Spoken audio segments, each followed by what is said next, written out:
Abdi साहब को ज़हमत देंगे, करियर काउंसलर हैं, एजुकेशनिस्ट हैं। आब्दी साहब, इस साल मेडिसिन में दाखिले के ख्वाहिशमंद तालिबात और तलबा एमडी कैट के इम्तहान और फिर पर्चा आउट होने की शिकायत का सामना करते रहे, या एमडी कैट का इम्तहान जो है वो फिर डिले में भी चला गया, अल्तवा भी का शिकार हुआ। आपके ख्याल में हमारे आला तालीमी इदारों में फिर ये भी हुआ कि निज़ाम ही ख़त्म कर देंगे।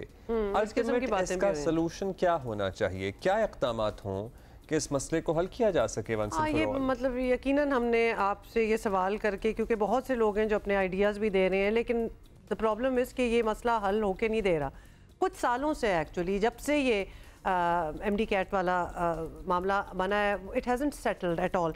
तो क्या कहेंगे आप आब्दी साहब?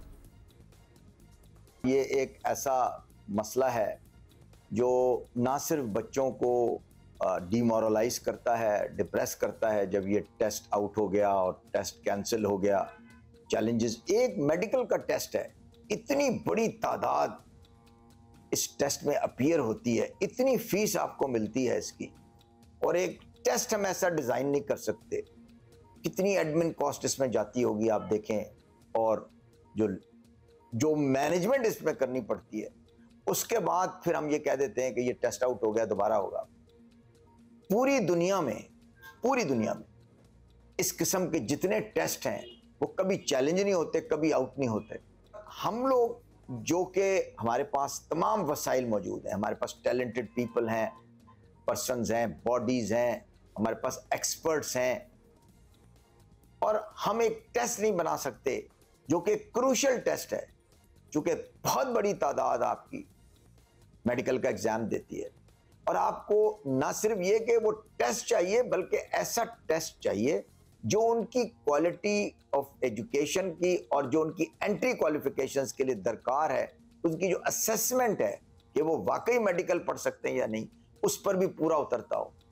हम कर सकते हैं, और हमें चाहिए कि इसको अगले साल से पहले हम डिसाइड कर लें और एक टेस्ट बना लें, ताकि वो कभी चैलेंज ना हो, कभी आउट ना हो।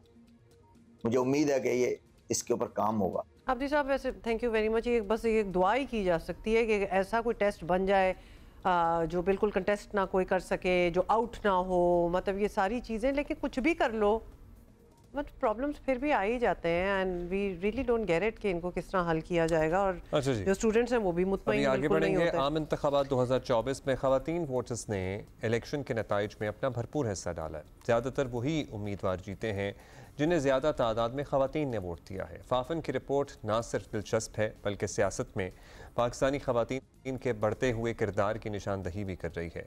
फाफन रिपोर्ट के मुताबिक ख़वातीन वोटर्स के इंतखाब के हवाले से PTI ने मुल्क भर में अच्छी कारकर्दगी दिखाई है। मुस्लिम लीग नून पंजाब में मजबूत रही, पीपल्स पार्टी ने सिंध में बरतरी हासिल की। 226 हलकों में ख़वातीन के पोलिंग स्टेशंस में सबसे ज़्यादा वोट लेने वाले उम्मीदवार कामयाब रहे हैं। ऐसा भी देखने में आया कि बड़ी तादाद में ख़वातीन ने घर वालों से हट कर अपने उम्मीदवार का इंतखाब किया। How interesting is that. अच्छा, देही इलाकों के मुकाबले में शहरी इलाकों की कम्युनिटीज़ में मर्दों और ख़वातीन के इंतखाब में ज़्यादा इख्तलाफ नज़र आया। फाफिन की रिपोर्ट बता रही है कि सियासत में ख़वातीन की दिलचस्पी बढ़ रही है, जिसमें सियासी जमातों के लिए भी सबक ऑब्वियसली मौजूद है कि ना सिर्फ उन्हें ख़वातीन के मसाइल को तरजीह देना होगी, बल्कि सफ़ों में ख़वातीन की नुमाइंदगी भी बढ़ाना पड़ेगी। बिकॉज देखिए, देयर इज़ एन ऑर्गेनाइजेशन जो कि आपको ये सारी डिटेल्स जो है बता रही है, तो उन पे डेफिनेटली फॉलो करना चाहिए। नुमाइंदे साहबजादा सऊद साहब हमारे साथ मौजूद हैं, उनसे बात करते हैं इस इंटरेस्टिंग डेटा एनालिसिस पर। बिल्कुल, बहुत शुक्रिया साहबजादा सऊद साहब। सबसे पहले तो बड़ी बुनियादी बात से ही आगाज़ करेंगे कि फाफिन की इस तफसीली रिपोर्ट के पीछे एक तफसीली रिसर्च भी हुई होगी। क्या आपको पाकिस्तानी सियासत में ख़वातीन वोटर का किरदार माजी के मुकाबले में इस मरतबा बेहतर नज़र आ रहा है? बहुत शुक्रिया जनाब, आपके इनवाइट करने का और इतने अहम मौजू पे बात करने के लिए शिरकत का मौका देने का। 2024 के इलेक्शन में ख़वातीन के जो किरदार है एज अ वोटर और एज अ कैंडिडेट, उसमें बहुत सारे पहलुओं में हमें बेहतरी नज़र आई। रजिस्ट्रेशन में गैप कम हुआ, ख़वातीन और मर्द दोनों के टर्नआउट कम ज़रूर हुए हैं, लेकिन ख़वातीन उम्मीदवारों के टर्नआउट में उतनी कमी नहीं है जितने के मर्दों, जिसकी वजह से उनके बीच में भी गैप कम हुआ है। ख़वातीन जो उम्मीदवार हैं उनकी तादाद में भी इजाफ़ा हुआ, जीतने वाली ख़वातीन का भी तादाद में इजाफ़ा हुआ, और जो उनको पढ़ने वाले वोट्स हैं ख़वातीन उम्मीदवारों को, उसमें भी इजाफ़ा हुआ। तो आप अगर हर पहलू से देख लें as a voter, as a candidate, और फिर उनकी कामयाबी की शरह, और फिर उनका जो इस रिपोर्ट में भी मौजू है जिसकी तरफ अभी आएंगे, उम्मीद है कि उनके वोट का असर क्या है, तो वो भी हमने जहाँ तक देखा है तो उसके अंदर भी बहुत बेहतरीन नज़र आई है। ज़बरदस्त। अच्छा, ये बताएं कि इस रिपोर्ट में ये बड़ा क्लियर हो गया, वाज़े हो चुका है कि मर्दों की तरह ख़वातीन का वोट भी फैसला कुन होता है, और इसलिए जमहूरी तकाजा तो यही है कि सियासी जमातें अपने मंशूर या एजेंडा या कानून साजी में ख़वातीन की ज़रूरतों का ख़ुसूसी ख्याल रखें। तो क्या सियासी जमातों को इस अहमियत का अंदाज़ा है?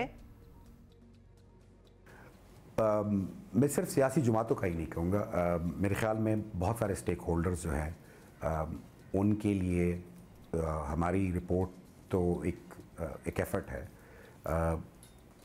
चाहे वो इलेक्शन कमीशन ऑफ पाकिस्तान हो, चाहे सिविल सोसाइटी हो। वो एक तो जो मिथ बस्टिंग है, क्योंकि जब आप लिमिट कर रहे होते हैं किसी के रोल को या किसी एक ख़ास ग्रोह को, इन दिस केस ख़वातीन के रोल को आप जब देख रहे होते हैं, तो मिथ्स जो होती हैं वो उनके जो रोल होता है उस पर पर्दा डाल रही होती हैं। तो पहले तो इस तरह की जो मिथ्स हैं वो हमें देखने की ज़रूरत है कि उसमें से कितने हकीकत पे मबनी है और कितने नहीं है। उसमें सिविल सोसाइटी का रोल भी बहुत बड़ा है, रिसर्च इदारों का भी बहुत बड़ा है, और इलेक्शन कमीशन का भी है। मैं एक मिसाल अगर आप इजाज़त दें कि इलेक्शन कमीशन ऑफ पाकिस्तान तो बाकी डेटा बड़े डिटेल के साथ जारी करने लगा है, लेकिन अभी भी कंबाइंड पोलिंग स्टेशन का जो ख़वातीन का और मर्दों के किसको वोट दिया वो पता नहीं चलता, क्योंकि मर्दों के और ख़वातीन के जो पोलिंग बूथ्स हैं उन सब का मिला के वो डेटा देता है, अलग-अलग करके नहीं देता, जिससे हमें ये नहीं पता चलता कि मुल्क के आधे पोलिंग स्टेशन में, कोई 49,000 पोलिंग स्टेशन में ख़वातीन ने किसको वोट किया। ये जो 7 कंस्टिट्यूंसीज़ फॉर इंस्टेंस मैं बता रहा हूँ, ये बहुत ज़्यादा हो सकती हैं हमारे अंदाजे के मुताबिक, अगर वो वाला डेटा भी हमें अवेलेबल हो। That needs to change as well, ताकि ज़्यादा क्लैरिटी आए।